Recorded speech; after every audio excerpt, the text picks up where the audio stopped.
afanosos, sino sean conocidas vuestras peticiones delante de Dios en toda oración y ruego con acción de gracias. Y la paz de Dios, que sobrepasa todo entendimiento, guardará vuestros corazones y vuestros pensamientos en Cristo Jesús. ¡Qué magnífica promesa! Ahora usted no tiene que entender la oración para poder orar. El famoso Alberto Einstein, antes de morir, dijo que esperaba entender lo que la luz y la electricidad es. Usted puede ver cómo algo trabaja, pero no lo entiende. Einstein, por ejemplo, no entendería totalmente la luz que ilumina un gran escenario deportivo. Y si usted cree que lo entiende es porque tiene una visión simplista. Porque usted no entiende lo que es la luz en su esencia, qué es y cómo trabaja. Pero no tiene que quedarse sentado en la oscuridad solo porque no entiende lo que es la luz, ¿verdad? Usted puede gozar de la luz y beneficiarse de lo que la electricidad hace. Luz para iluminar su casa, oficina o negocio, y electricidad para que funcionen los electrodomésticos, el sistema de sonido, la computadora y la televisión. Hay algunas preguntas válidas acerca de la oración, y en esta área ninguna pregunta es más importante que otra. Así que el mensaje de hoy no va a ser en realidad un mensaje en el sentido tradicional, sino más bien respuestas a varias preguntas relacionadas con la oración. Espero que esto les sea de beneficio espiritual. Muchas veces me preguntan, Pastor, ¿por qué debemos orar? Siendo que Dios ya sabe nuestras necesidades. ¿Por qué decirle lo que Él ya conoce? ¿O pedirle que haga lo que Él ya ha determinado hacer? Bien, veamos Mateo 6, los versos 7 y 8. Jesús dijo, y orando, no uséis vanas repeticiones como los gentiles, que piensan que por su palabrería serán oídos. No os hagáis pues semejantes a ellos, porque vuestro Padre sabe de qué cosas tenéis necesidad antes de que vosotros le pidáis. Entonces, si Dios ya lo sabe, ¿por qué pedirle algo que Él ya conoce? Óigame, no oramos para impresionar a Dios. Usted no será escuchado por su palabrería, ni por su lenguaje florido. Si un hijo terrenal puede hablar con su padre terrenal, usted puede hablar con su Padre Celestial. Tampoco ora para informar a Dios. Usted no le puede decir nada que Él ya no lo sepa. Usted ora para invitar a Dios. ¿Por qué debemos hacerlo? Porque hay comunión en la oración. Busque 2 Corintios 6:1. Así pues, nosotros, como colaboradores suyos, os exhortamos también a que no recibáis en vano la gracia de Dios. ¿Notó eso? Somos colaboradores de Dios. Dios nos da el gozo y privilegio de administrar su reino, sus asuntos. Él puede hacerlo sin nosotros, pero nosotros no podemos hacerlo sin Él. ¡Qué privilegio es que Dios nos considere colaboradores suyos! Además, cuando oramos, Dios nos está ayudando a crecer. ¿Alguna vez ha pedido algo en oración y no recibió de inmediato lo que pidió? ¿Qué es lo que hizo? Pues siguió orando, pero también comenzó a analizar su vida para saber si había algo en su corazón que estaba impidiendo que Dios contestara sus oraciones. Y usted crece espiritualmente por medio de la oración. Así como la oración es un factor de comunión, también es un factor de desarrollo, pero también está el factor de la dependencia. Dios nunca quiere que vivamos vidas independientes de Él. Ahora, si Dios lo hiciera todo por nosotros y nunca tuviéramos que pedir nada, entonces no tendríamos necesidad de orar. Todo lo daríamos por descontado. Y podríamos dejar de depender totalmente de Dios. La oración nos une a Dios. Y aunque Él sabe lo que necesitamos antes de que se lo pidamos, sin embargo se nos dice específica y definitivamente que debemos orar y pedir, no para impresionar a Dios ni para informarle, sino para invitar a Dios a nuestro corazón y a nuestra vida, para que tengamos comunión con Él, para que aprendamos a depender de Él, y para que podamos crecer espiritualmente. Otra pregunta es, ¿por qué cosas es apropiado el orar? ¿Qué es lo que dice Filipenses 4:6? Sean conocidas vuestras peticiones delante de Dios en toda oración y ruego, con acción de gracias. De acuerdo a esto, debemos orar por todo. Nada en la vida está fuera del alcance de la oración. Muchas veces nos preguntamos si debemos o no hacer ciertas cosas.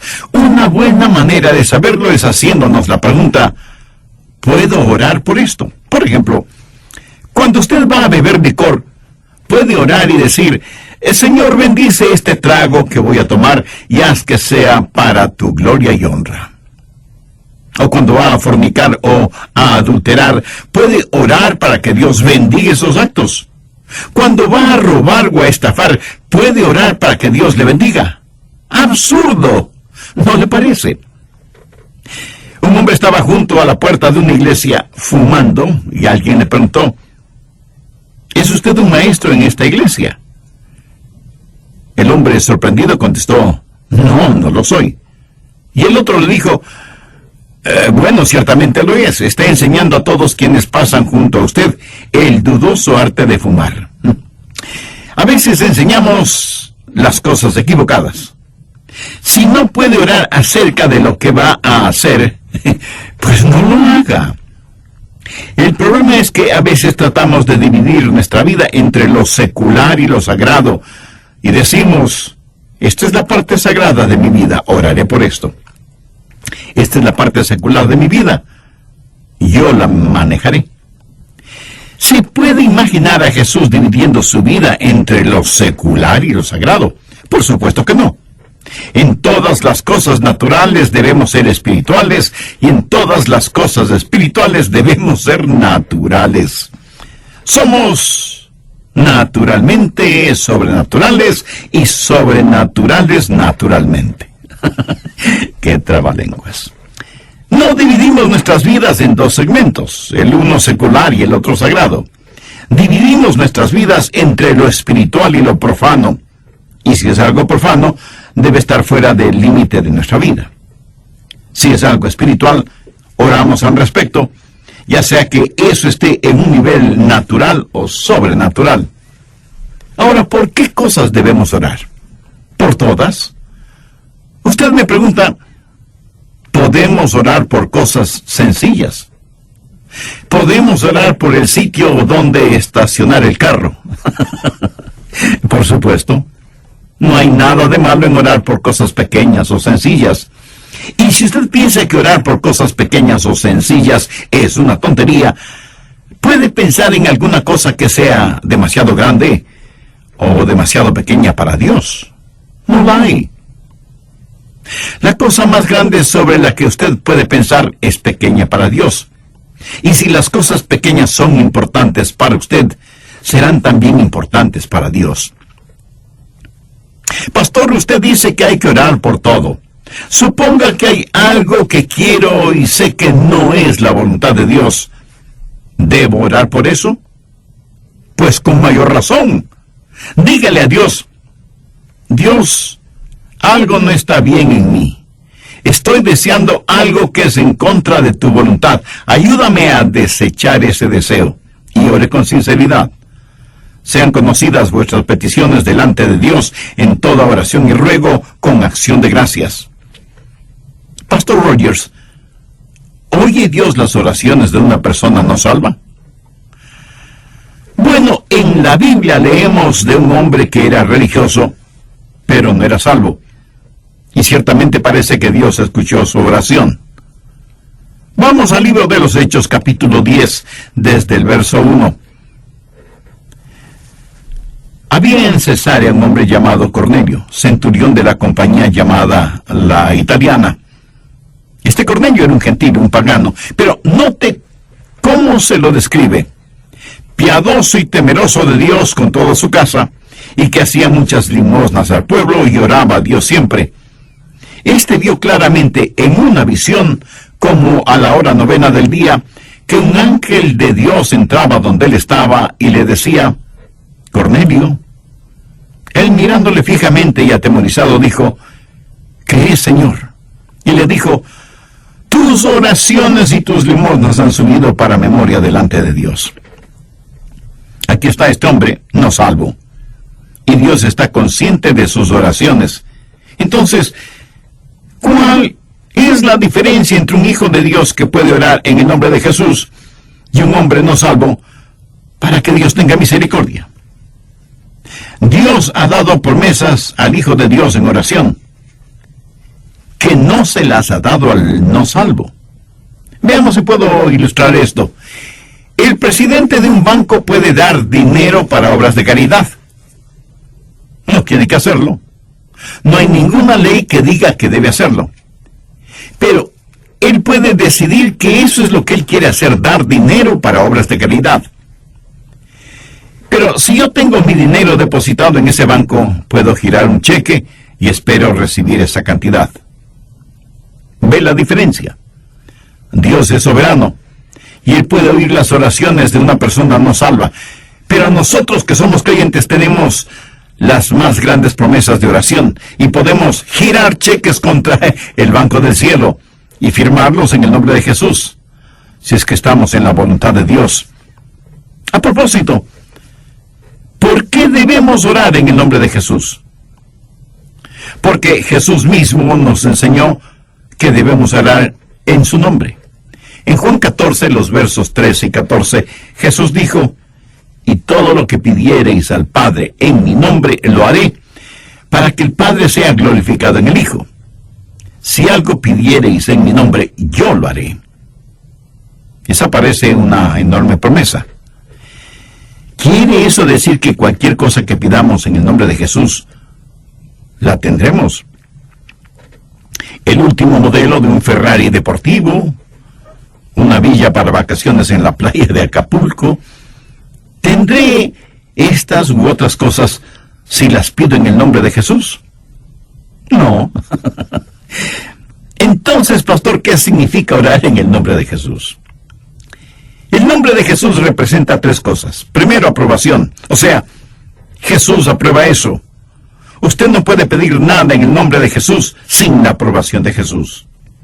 En segundo lugar, autoridad. En las empresas, así como en las iglesias, hay personas encargadas de comprar lo que se necesita. Y para tener control de los gastos, alguien tiene que firmar las órdenes de compra y alguien tiene que firmar los cheques de pago. Usted no puede simplemente ir a un lugar y decir: quiero esto y esto en el nombre de mi empresa o de mi iglesia. Usted debe tener algo que le autorice. Alguna autoridad debe estar respaldando su pedido. Orar en el nombre de Jesús significa que usted tiene una orden de compra que ha sido aprobada y firmada por Jesús. Ahora, hay que tener mucho cuidado con gente inescrupulosa que, utilizando el nombre de Jesús, se aprovecha de la ingenuidad, de la credulidad, de la falta de discernimiento de muchas personas, aún de creyentes, para con el cuento de en el nombre de Jesús y para ayudar a los demás, robarles el dinero. Lobos disfrazados de ovejas. Orar en el nombre de Jesús significa que es algo que Él ha aprobado, que Él ha autorizado, y tercero, algo con lo cual le aclamamos. Es para su honor, es para su gloria. Ahora, no todas las oraciones que se hacen en el nombre de Jesús son en realidad en el nombre de Jesús. Por ejemplo, veamos Hechos 19, los versos del 13 al 17. Pero algunos de los judíos exorcistas ambulantes intentaron invocar el nombre del Señor Jesús sobre los que tenían espíritus malos, diciendo: os conjuro por Jesús, el que predica Pablo. Había 7 hijos de un tal Esceva, judío, jefe de los sacerdotes, que hacía esto. Pero respondiendo el espíritu malo, dijo: a Jesús conozco y sé quién es Pablo. Pero vosotros, ¿quiénes sois? Y el hombre en quien estaba el espíritu malo, saltando sobre ellos y dominándolos, pudo más que ellos, de manera que huyeron de aquella casa desnudos y heridos. Esto fue notorio a todos los que estaban en Éfeso, así judíos como griegos, y tuvieron temor todos ellos, y era magnificado el nombre del Señor Jesús. ¿Qué es lo que esos 7 mercaderes espirituales estaban haciendo? Dijeron a los demonios: en el nombre de Jesús, del cual Pablo predica, te conjuramos a que salgas de este hombre. ¿Qué hay de malo en eso?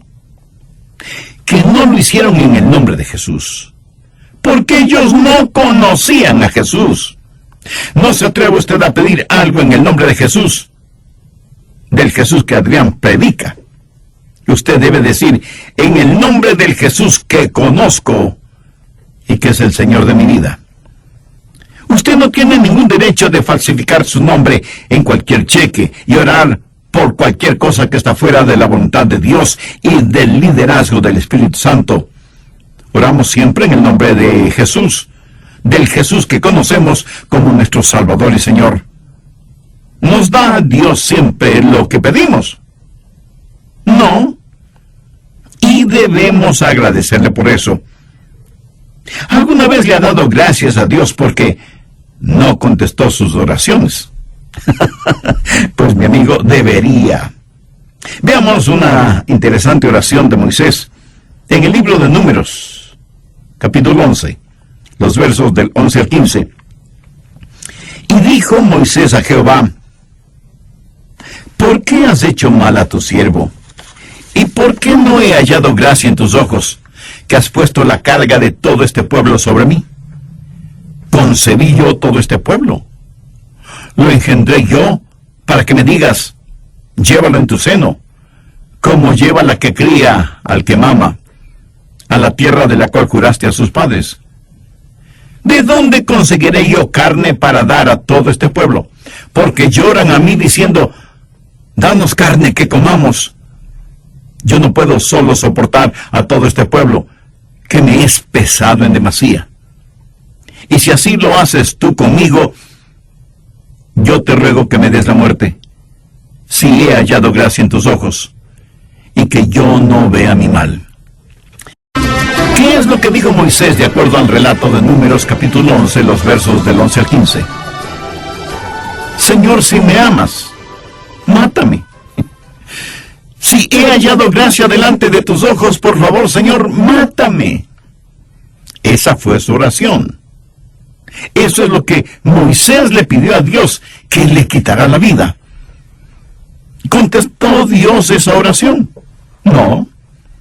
Dios sabía que Moisés estaba sumamente presionado, y no era el primer caso de estrés en la Biblia. Moisés estaba preocupado por sí mismo. Estaba sintiendo el síndrome de la autoconmiseración.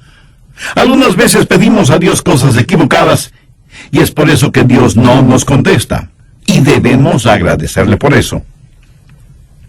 Ahora veamos Mateo 20, los versos del 20 al 22. Entonces se le acercó la madre de los hijos de Zebedeo con sus hijos, postrándose ante él y pidiéndole algo. Él le dijo: ¿qué quieres? Ella le dijo: ordena que en tu reino se sienten estos 2 hijos míos, el uno a tu derecha y el otro a tu izquierda. Entonces Jesús respondiendo dijo: no sabéis lo que pedís. ¿Podéis beber del vaso que yo he de beber y ser bautizados con el bautizo que yo soy bautizado? Y ellos le dijeron: podemos. Pero ellos, Santiago y Juan, ni sabían ni podían. Ahora, note que el pedido para estar a la izquierda y a la derecha de Jesús en su reino no provino de ellos, sino de su madre. Y como toda buena madre, ella quería lo mejor de lo mejor para sus hijos. Y claro, muchas veces un amor ciego nos puede llevar a cometer actos egoístas. Muchas veces pedimos a Dios cosas que pensamos son buenas y correctas, pero sencillamente no lo sabemos. Esa es la razón por la que el Espíritu Santo tiene que interceder con gemidos que no pueden ser expresados. A veces pedimos y nuestra oración no es contestada. ¿Por qué? La respuesta es simple: porque hay pecado en nuestra vida. Veamos Isaías 59:2. Pero vuestras iniquidades han hecho división entre vosotros y vuestro Dios, y vuestros pecados han hecho ocultar de vosotros su rostro para no oír. Salmo 66, 18. Si en mi corazón hubiese yo mirado a la iniquidad, el Señor no me habría escuchado. Note que el salmista no dice, si he pecado, el Señor no me escuchará. Pero aún la inclinación del corazón hacia lo malo ya es pecado. Y Dios no nos escuchará. Si Dios contestara a la oración de una persona que tiene iniquidad en su corazón, ¿sabe lo que Dios estaría haciendo? Animándonos a pecar. La razón por qué algunos no reciben contestación a sus oraciones no es porque piden lo que no deben pedir, sino porque hay pecado en sus vidas, pero no quieren reconocer la existencia de ese pecado. ¿Qué acerca de su hogar? Esposos y esposas, ¿fueron ustedes casados por un juez de paz o por el secretario de guerra? Veamos primero de Pedro 3:7. Vosotros, maridos, igualmente, vivid con ellas sabiamente, dando honor a la mujer como a vaso más frágil y como a coherederas de la gracia de la vida, para que vuestras oraciones no tengan estorbo. La clase de relación que usted mantenga con su cónyuge puede ser la razón de que sus oraciones no sean contestadas. Recuerde que si no aprendemos a perdonar a otros, Dios no nos perdonará a nosotros.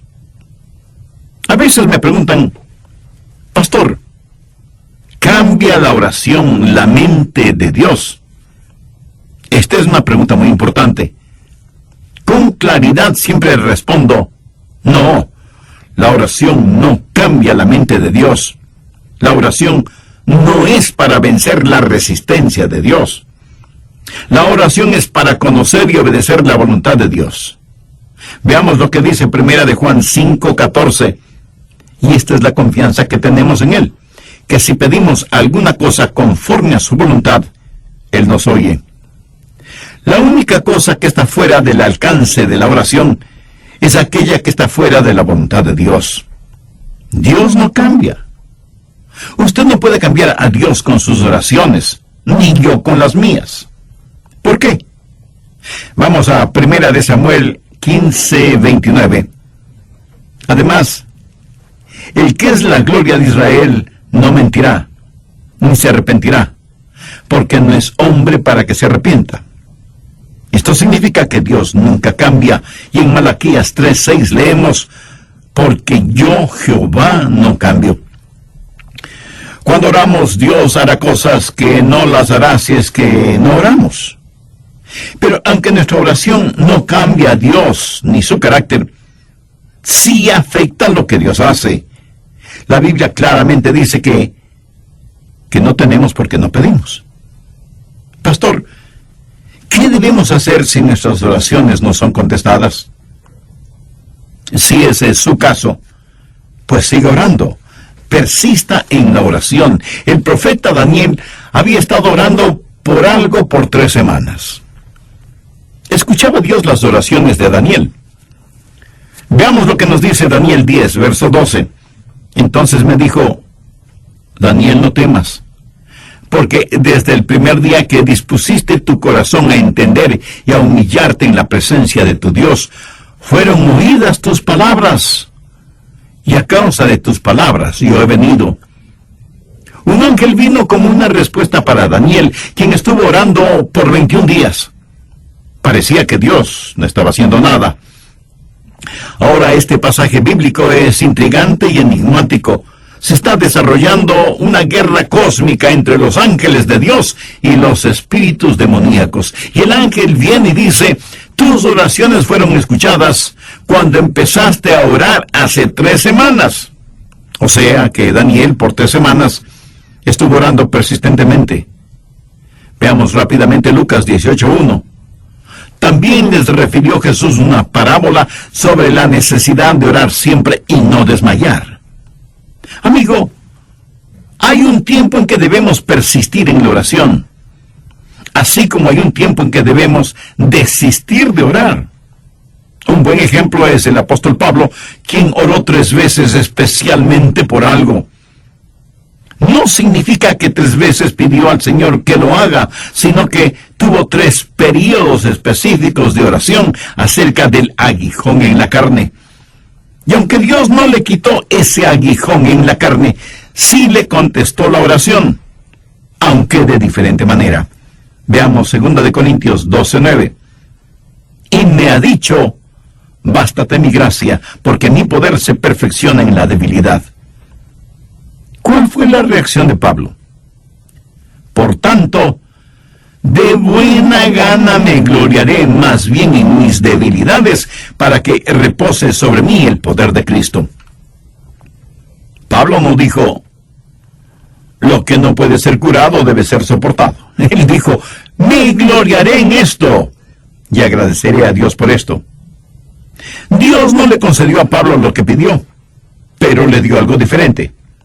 Así que las demoras no son necesariamente negaciones, y si Dios le niega algo, no significa que está restringiendo.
Su amor sencillamente significa que le dará algo mejor.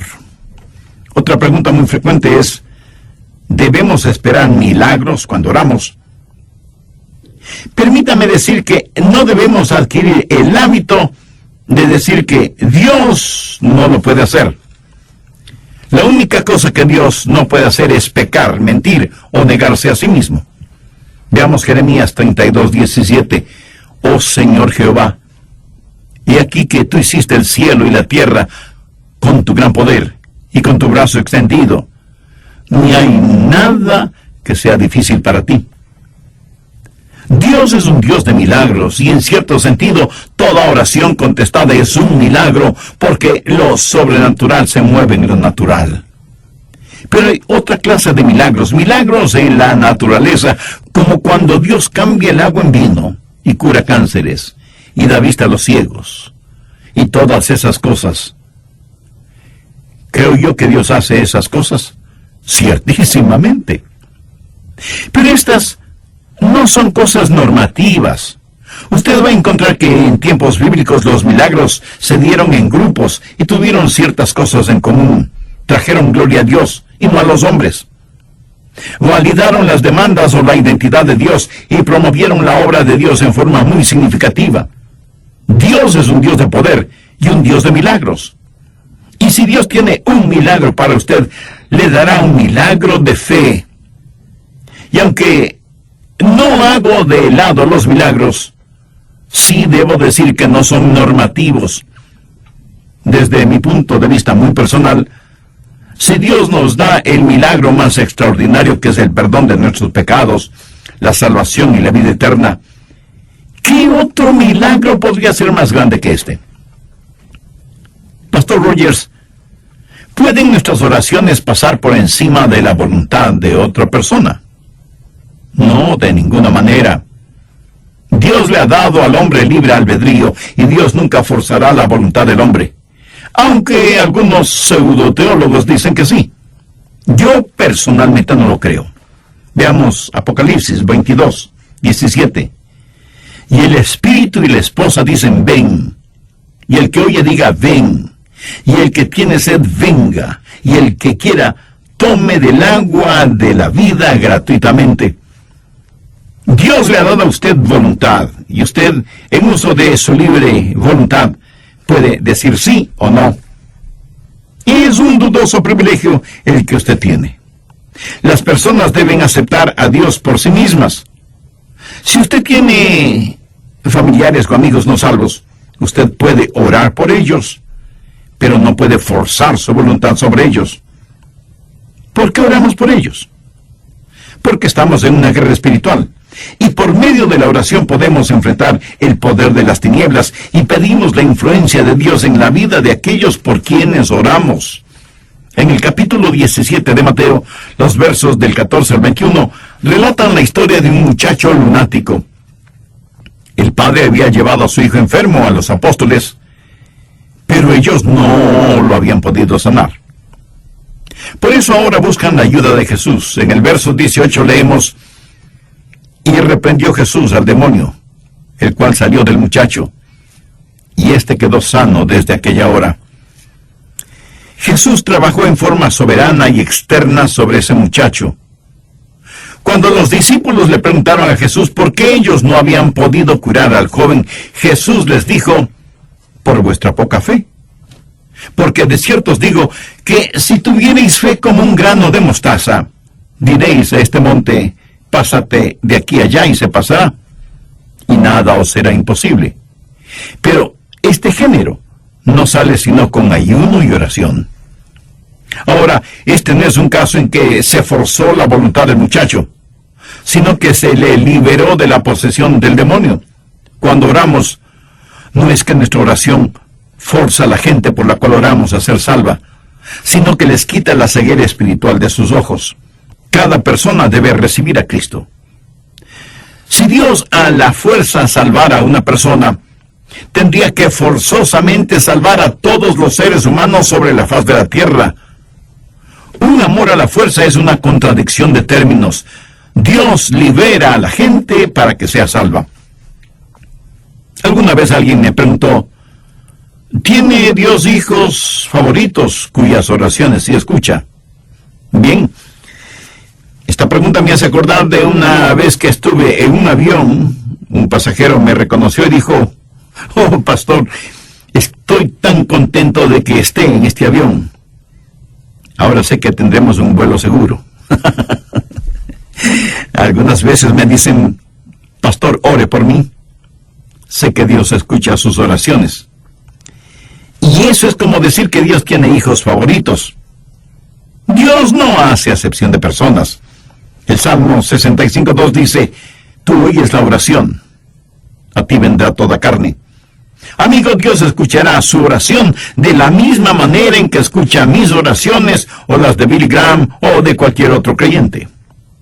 Ahora, si tengo una necesidad de oración, hay ciertas personas a las que pido se unan conmigo en oración. Esas personas son más íntimas conmigo, y es bueno tener amigos íntimos. Estoy seguro que usted también los tiene, ¿verdad? Dios tiene intimidad con sus hijos, pero Dios no tiene hijos favoritos. Y todos quienes conocen y aman al Señor Jesucristo pueden orar sin excepción de personas. Finalmente, una pregunta muy frecuente es: ¿cómo puedo conocer la voluntad de Dios en oración? Bien, recuerden lo que ya dije: nada está fuera del alcance de la oración, sino aquello que está fuera de la voluntad de Dios. Veamos 1 de Juan 5, versos 14-15. Y esta es la confianza que tenemos en Él, que si pedimos alguna cosa conforme a su voluntad, Él nos oye. Y si sabemos que Él nos oye en cualquier cosa que pidamos, sabemos que tenemos las peticiones que le hayamos hecho. ¿Quiere conocer la voluntad de Dios en oración? La oración triunfante es la oración que sale de un corazón rendido a la voluntad de Dios.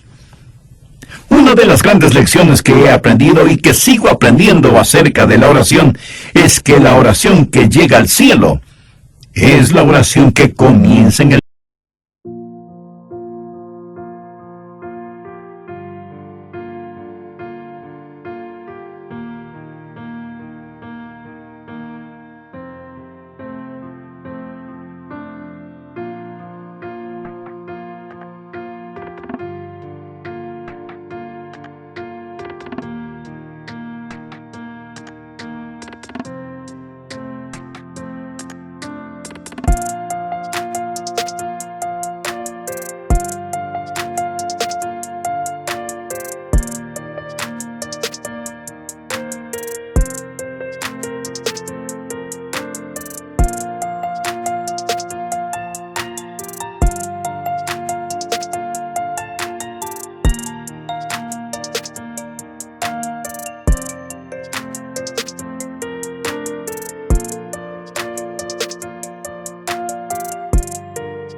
el cielo. Lo que nosotros hacemos es cerrar el circuito. ¿Cómo conocer la voluntad de Dios? La voluntad de Dios es lo que usted quisiera tener si supiera todo desde el punto de vista de Dios. ¿Cuál es el secreto o la clave? Veamos Juan 15:7. Si permanecéis en mí y mis palabras permanecen en vosotros, pedid todo lo que queréis y os será hecho. Cuando Cristo vino a vivir en nosotros, eso es unión. Y cuando tenemos compañerismo con el Dios que habita en nosotros, eso es comunión. Y para mantener esa comunión debemos permanecer en Él. Por eso Jesús usó la analogía de la vid y los pámpanos. Los pámpanos reciben el alimento, la vida misma de la vid. Usted permanece en Él, y su palabra permanece en usted. La fe viene por el oír, y el oír por la palabra de Dios. Y usted descubrirá que Dios guiará sus oraciones, y se encontrará orando en la voluntad de Dios. Pero no espere tener todas las respuestas para sus preguntas acerca de orar. Usted no necesita entender de electricidad para beneficiarse de la luz, ¿verdad? El mayor privilegio que tenemos como creyentes es la oración, pero también los fracasos más grandes los experimentamos en nuestra vida de oración. Pablo dice en Filipenses 4:6, por nada estéis afanosos, si no sean conocidas vuestras peticiones delante